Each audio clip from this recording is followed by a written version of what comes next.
بسم اللہ الرحمن الرحیم۔ السلام علیکم، ویلکم ٹو مائی چینل۔ آپ کو آپ کے اپنے چینل پہ خوش آمدید کہتی ہوں۔ کیا حال ہے آپ کا؟ میں امید کرتی ہوں کہ آپ سب خیریت سے ہوں گے انشاءاللہ۔ آج میں آپ کو بتاؤں گی چاند دیکھنے کی دعا، اور چاند دیکھ کر کون سی صورت پڑھیں جس سے آپ کی ہر خواہشات، ہر حاجت، پریشانی دور ہو جائے گی۔ چاند کو دیکھ کر اپنے یہ کہنا ہے، یہ دعا پڑھنی ہے، اور اگر چاند نہ بھی دیکھے اس کا چاند کی خبر سن کر بھی آپ نے یہ دعا پڑھنی ہے۔ اللہ سب سے بڑا ہے، اے اللہ تو اسے امن، ایمان، سلامتی، اس کام اور اس چیز کی توفیق کے ساتھ جسے تو پسند کرتا ہے ہم پر طلوع فرما، اے ہمارے رب، اور جس سے تو راضی ہوتا ہے۔ اے چاند، ہمارا اور تمہارا رب اللہ ہی ہے۔ نبی کریم صلی اللہ علیہ وآلہ وسلم جب چاند کو دیکھتے تو فرماتے، اے اللہ مبارک کر ہمیں یہ چاند برکت اور ایمان اور سلامتی اور اسلام کے ساتھ۔ اے چاند، میرا اور تمہارا رب اللہ ہی ہے۔ آپ نے جب دعا کے لیے ہاتھ اٹھانے ہیں تو سب سے پہلے آپ نے درود ابراہیم پڑھنا ہے، اس کے بعد الحمد شریف 7 دفعہ پڑھنا ہے، اس کے بعد پھر 7 دفعہ ہی سورۃ الکوثر پڑھنی ہے۔ سب طرح کی تعریفیں اللہ کے لیے ہے جو رب ہے تمام مخلوقات کا، بہت مہربان، نہایت رحم کرنے والا ہے، حاکم ہے انصاف کے دن کا۔ تیری ہی عبادت کرتے ہیں ہم اللہ، اور تجھ سے ہی مدد مانگتے ہیں، اور ہم کو سیدھے راستے پہ چلا، نہ کہ اس راستے پہ جس کا تو نے ان پہ غضب کیا تھا۔ اے اللہ ہمیں بخش دے۔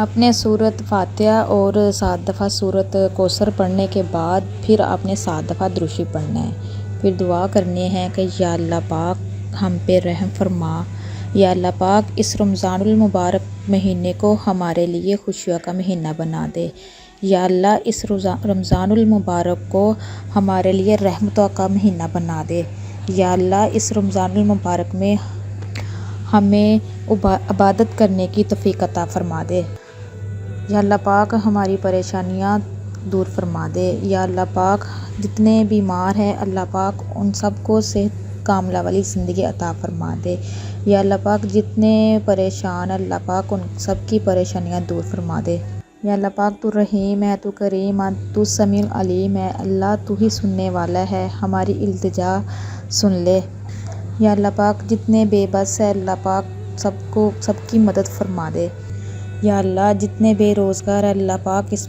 پاک مہینے کی برکت سے سب کو روزی عطا فرما دے، یا اللہ اس پاک مہینے میں ہمیں شیطان کی شر سے دور رکھنا، اللہ پاک غیبت سے دور رکھنا، اللہ پاک اپنے رحمت کے سائے کے نیچے رکھنا۔ اللہ تعالیٰ فرماتے ہیں کہ جب رمضان المبارک کا مہینہ آتا ہے تو مشرق سے لے کے مغرب تک اور مغرب سے لے کے مشرق تک جو قبرستان ہوتے ہیں ان پہ جو عذاب ہوتا ہے وہ عذاب ہٹا دیا جاتا ہے۔ تو اس لیے کوشش کرے زیادہ سے زیادہ عبادت کرے، اس پاک مہینے میں اللہ تعالیٰ سے رجوع کرے، اپنی خواہشات کو ظاہر کیجئے۔ اللہ تعالیٰ مجھے اور آپ کو اور سب کو روزے رکھنے کی توفیق عطا فرمائے۔ اللہ تعالیٰ کا فرمان ہے کہ جس نے اپنی زندگی میں روزے پائے اور اس کو جان بوجھ کے نہ رکھے اور چھوڑ دیے، اس پر اللہ تعالیٰ کی لعنت ہے۔ تو کوشش کیجئے کہ روزے رکھے سارے، اور اللہ سے رجوع کیجئے، اللہ سے دعا کیجئے، انشاءاللہ اللہ تعالیٰ بڑا رحیم ہے، کریم ہے، سننے والا ہے۔ اس رمضان کے مہینے میں کوشش کیجئے زیادہ سے زیادہ صدقات کیجئے، اور زیادہ سے زیادہ غریبوں کی مدد کیجئے، بے بسوں کی مدد کیجئے۔ میں امید کرتی ہوں کہ آپ کو یہ ویڈیو اچھی لگے گی، اچھی لگے تو مجھے کمنٹس میں ضرور بتائیے۔ تو انشاءاللہ نیکسٹ ٹائم نئی ویڈیو کے ساتھ حاضر ہوں گی، تب تک کے لیے میں اجازت چاہتی ہوں۔ اللہ حافظ۔